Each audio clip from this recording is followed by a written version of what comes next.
আসসালামু আলাইকুম ওয়া রাহমাতুল্লাহি ওয়া বারাকাতুহু। প্রিয় নবম ও দশম শ্রেণীর শিক্ষার্থী বন্ধুরা, আশা করি আল্লাহর রহমতে তোমরা ভালো আছো। আমিও আল্লাহর রহমতে ভালো আছি।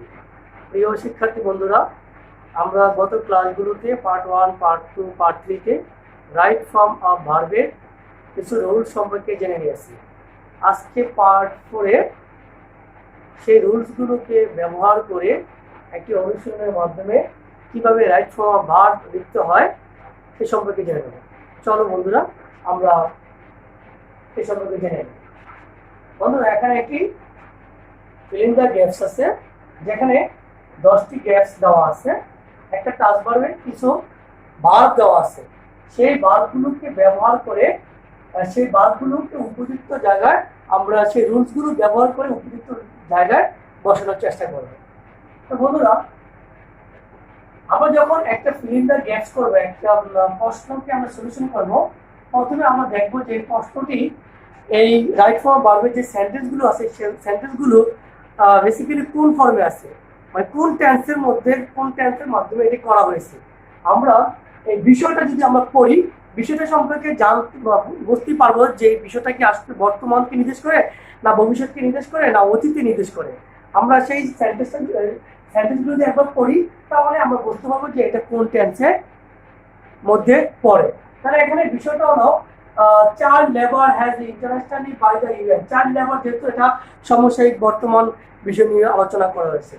তার পূর্বে আমরা এখানে কিছু ওয়ার্ড আছে, ভার্ব আছে, এই ভার্বগুলোর অর্থ জেনে নেব, যাতে করে আমাদের এই সেন্টেন্সগুলোতে গ্যাপস করতে আমাদের জন্য সহজ হয়। ডিসইউএট শব্দ অর্থ হলো যে নিরস্ত করা, কোনো কিছু থেকে নিরস্ত করা বা বিরত রাখা। ক্যারি বহন করা, গো যাওয়া, এমপ্লয় কাজ করা, ওয়ার্ক কাজ করা, অ্যাড্রেস চিহ্নিত করা, ফরবিট নিষেধ করা, ডু করা, বি হওয়া, যে কোনো বিভাগগুলো অ্যামিজার ওয়াজর যেটাই আমাদের ট্রান্সলেশনের বিভাগগুলো বসবে। তো চলো বন্ধুরা, আমরা প্রথম সেন্টেন্সটা একটু জেনে নেই। Child labour has dash internationally by the UN. Child labour has internationally by the UN. শিশু শ্রম হ্যাজ আন্তর্জাতিকভাবে বাই দ্য ইউএন, জাতিসংঘ, ইউএন মানে ইউনাইটেড নেশনস, জাতিসংঘ দ্বারা কি করা হয়েছে, জাতিসংঘ দ্বারা কি করেছে শিশু শ্রমটা নিরুৎসাহিত করা হয়েছে বা বিরত করা হয়েছে। ক্যারি বহন করা, গো এমপ্লয় ওয়ার্ক, এগুলো হবে অ্যাড্রেস হবে না, ফরবিট নিষিদ্ধ করা হয়েছে, ডু বি। এখানে আমরা এই ওয়ার্ডগুলো অর্থ জানলে বুঝতে পারবো যে এখানে কোন ওয়ার্ডটা বলবে। অবশ্যই ফরবিট নিষেধ করছে। জাতিসংঘ শিশু শ্রমকে কি করেছে, আন্তর্জাতিকভাবে কি করা হয়েছে, নিষেধ করা হয়েছে জাতিসংঘের মাধ্যমে। এখানে আমরা ভার্বটা পেয়ে গেলাম, ফরবিট। এই ভার্বটা আছে ভার্বের ওয়ার্ড, মানে কি বেস ফর্মে আছে, প্রেজেন্ট ফর্মে আছে। কিন্তু আমরা জানি হ্যাজ থাকলে কি হবে, ভার্বের 3 হয়। হ্যাজ থাকলে কি হয়, ভার্বের 3 হয়।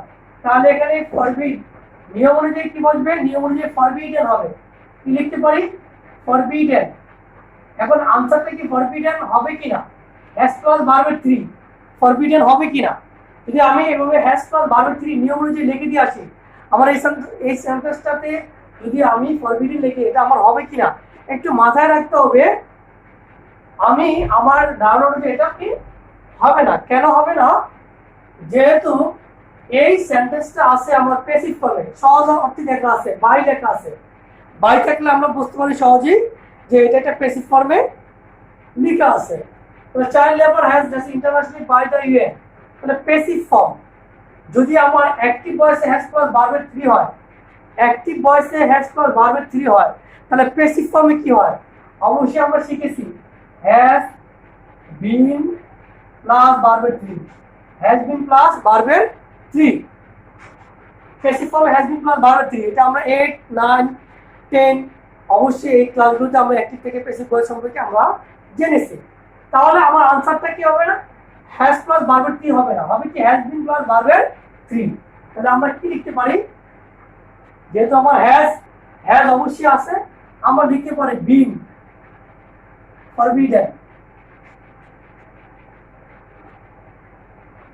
তাহলে child labour has been internationally by the, has been forbidden internationally by the UN.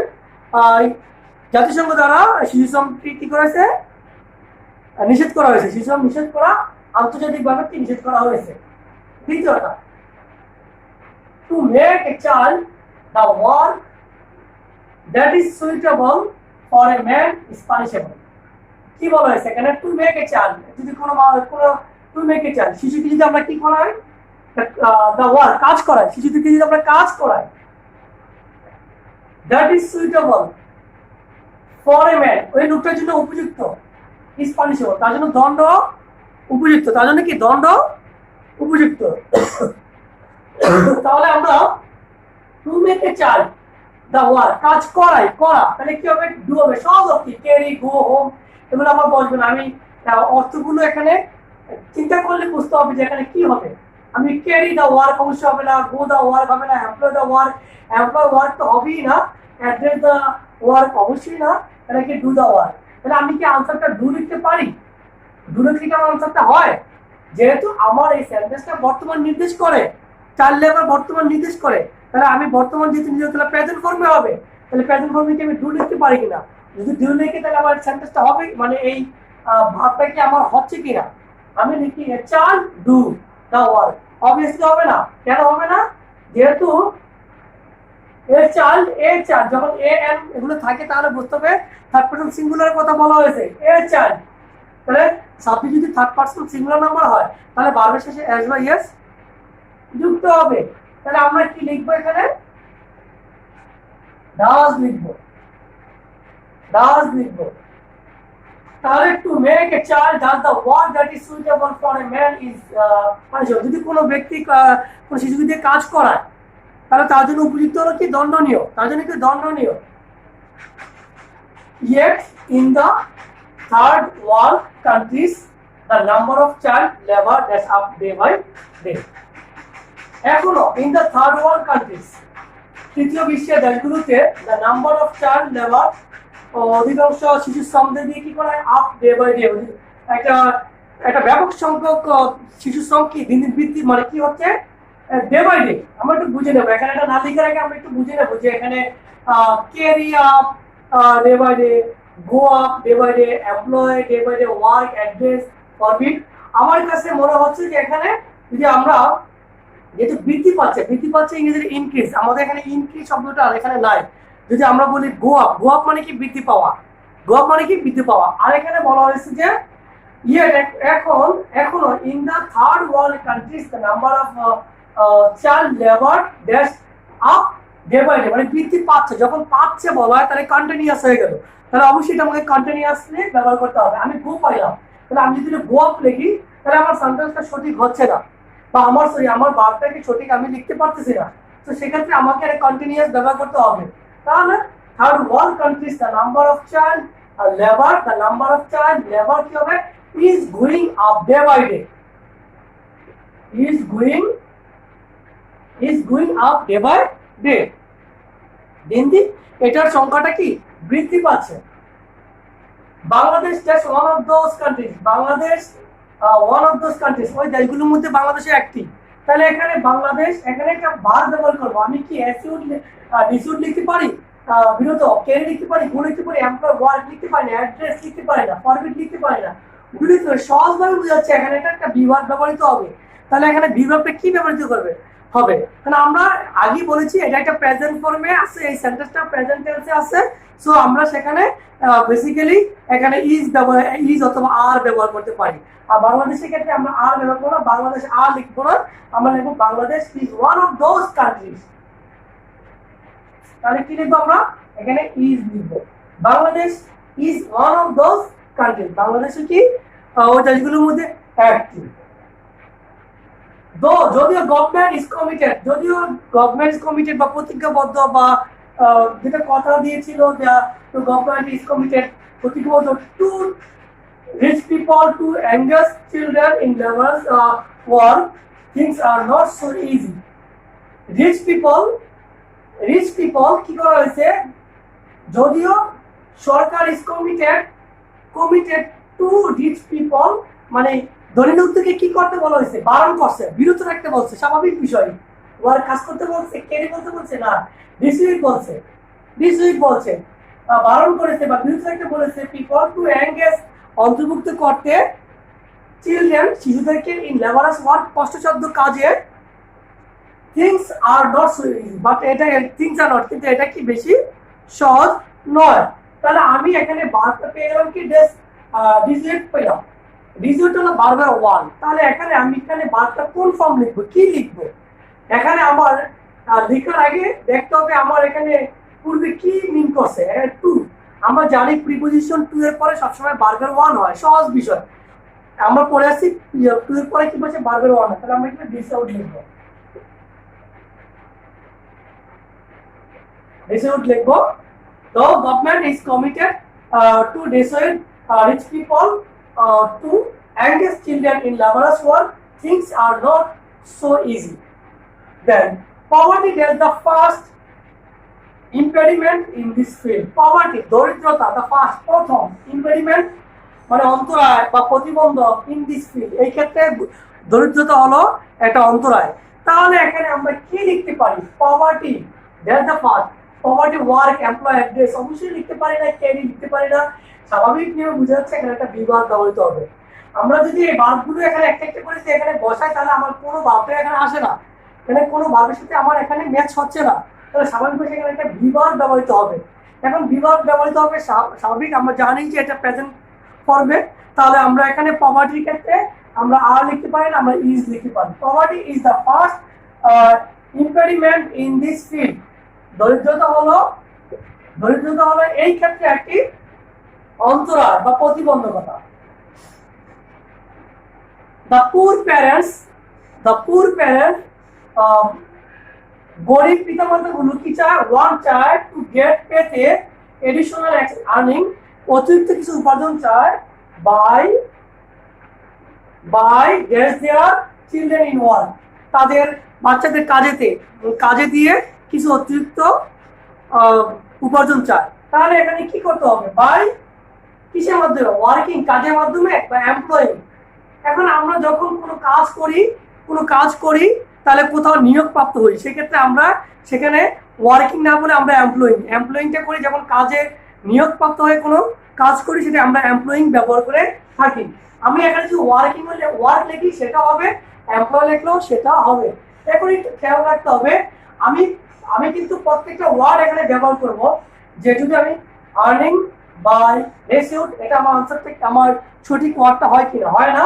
Carry হয় না, গো, সেটাও আমার সেন্টেন্সটা আমাকে পরিপূর্ণতা দেয় না। এমপ্লয় যদি আমি লিখি বাই এমপ্লয়, তাহলে আমার সেন্টেন্সটা পরিপূর্ণতা আসছে। এখন এই যে এমপ্লয়, এটা ভার্বের ওয়ান মানে বেস ফর্ম। আমি কি তাহলে এখানে get additional earning by employ লিখতে পারি?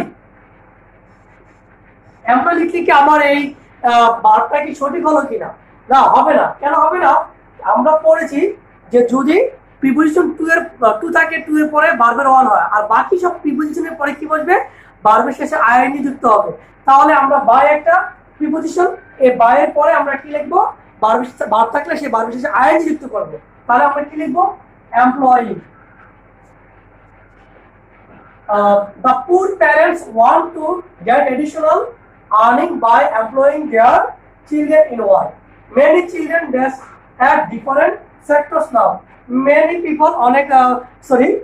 children, অনেক শিশুরা have different sectors, বিভিন্ন ক্ষেত্রে তারা কি করতেছে? এখন কাজ করতেছে। স্বাভাবিক ব্যাপার, কি করতেছে?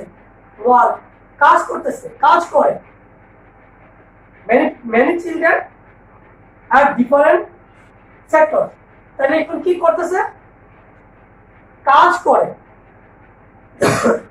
আমি ভার্বটা পেয়ে গেলাম, many children, অনেক শিশুরা, ওয়ার্ক, কাজ করে, at different sectors in now, এখন অনেক সেক্টরে বা বিভিন্ন সেক্টরে তারা বা বিভিন্ন ক্ষেত্রে তারা কাজ করে। এখন আমি ওয়ার্ক, এখন কি আমি এখানে ওয়ার্ক লিখবো না অন্য কিছু লিখবো? যেহেতু আমার এটা প্রেজেন্ট ফর্মে, তাহলে অবভিয়াসলি আমি এখানে কি লিখতে পারি? এই ভার্বের প্রেজেন্ট ফর্মে লিখতে পারি। এখানে প্রেজেন্ট ফর্মও লিখতে পারি। আবার এখানে many children at different sectors now, যদি আমি এটা নাও যেহেতু বলছে, আমি যদি বলি যে এখানে বিভিন্ন সেক্টরে তারা এখন অনেক শিশুরা কাজ করতেছে, হতে পারে কাজ করে মানে চলমান কাজ করতেছে, তাহলে আমি সেক্ষেত্রে সেটা ওয়ার্কিং লিখতে পারি, মানে কন্টিনিউয়াস ফর্মও লিখতে পারি। আমি সেটা লিখতে পারি many children are working at different sectors now. Many people have worked সেটাও লিখতে পারি, কাজ করে, আগে করছে, এখনো করে, সেটাও আমরা লিখতে পারি। সেক্ষেত্রে আমরা সঠিক হলো যে ওয়ার্ক, প্রেজেন্ট ফর্মে আমরা ভার্বের বেস ফর্মটাই আমরা লিখতে পারি। কি লিখতে পারি? যে মেনি চিলড্রেন, যেহেতু মেনি আছে, সাবজেক্ট যদি প্লুরাল হয়, থার্ড পারসন প্লুরাল হয়, তাহলে ভার্বের শেষে এস বাই এ যুক্ত হবে না। যেহেতু মেনি চিলড্রেন বলা হয়েছে, সেক্ষেত্রে থার্ড পারসন প্লুরাল সিঙ্গুলার না, প্লুরাল, সেক্ষেত্রে ভার্বের কোনো পরিবর্তন হবে না। তাহলে many children work at different factors now, but this should not be on, but কিন্তু this should not be on, সেটা উচিত নয়। শুড নট, শুড বি, যদি মডাল থাকে, আমরা জানি যে মডাল প্লাস বি থাকে তাহলে ভার্বের থ্রি হয়। মডাল প্লাস বি, তাহলে শুড একটা মডাল, বি ভার্বের থ্রি। আমরা ভার্বটা নির্বাচন করব, কি হবে? But this should not be dash on, dash on, should, go on, address on, অবশ্যই ক্যারি অন। কি লিখবো আমরা? Carry on. তাহলে এখানে মডাল আছে শুড, তারপরে বি আছে, তাহলে আমরা মডাল প্লাস বি দিয়ে পরে কি হবে? ভার্বের থ্রি হবে। তাহলে আমরা এখানে কি লিখবো? ভার্বের থ্রি, ক্যারি থাকলে ক্যারিড লিখবো। কি লিখবো? Carried on. But this should not be carried on, এটা হওয়া উচিত নয়, কিন্তু এটা হওয়া কি উচিত নয়। We should immediately dash this problem, স্বাভাবিক কথা। We should, আমাদের এখানে একটা বার বাকি আছে, অ্যাড্রেস, চিহ্নিত করা, চিহ্নিত করা। We should immediately this problem, আমি বারটা নির্বাচন করলাম। এখন এই বারটা কোন ফর্মটা বসবে? কোন ফর্মটা বসবে? যেহেতু should আছে, should একটা মডেল, আমরা জানি মডেলের পরে যদি শুধু মডেল থাকে, মডেলের পরে ভার্বের ওয়ান হয়। আমরা রুলস গুলো পড়েছি, মডেলের পরে ভার্বের ওয়ান হয়। তাহলে should, আর ইমিডিয়েটলি একটা অ্যাডভার্ব, সেটাকে কাউন্ট করবে না। should এর পরে কি হবে? ভার্বের ওয়ান হবে। should এর পরে ভার্বের ওয়ান হবে। তাহলে ভার্বের ওয়ান কি? অ্যাড্রেস, অ্যাড্রেস অ্যাড্রেসই হবে, অ্যাড্রেস অ্যাড্রেসই হবে। তো প্রিয় শিক্ষার্থী বন্ধুরা, আমরা এভাবে আমাদের যে রুলস গুলো আছে, রুলস গুলোকে ব্যবহার করে আমরা বিভিন্ন রাইট ফর্ম ভার্বের অনুশীলনগুলো আমরা করার চেষ্টা করব। তাহলে আমরা আশা করি অতি সহজেই রাইট ফর্ম ভার্বগুলো সমাধান করতে পারবো এবং পরীক্ষাতে একটা ভালো মার্কস ক্যারি করতে পারবো। তো প্রিয় শিক্ষার্থী বন্ধুরা, পরবর্তী অন্য কোনো টপিকস নিয়ে তোমাদের সাথে আমার দেখা হবে। আজ এই পর্যন্তই, ভালো থাকো, আসসালামু আলাইকুম।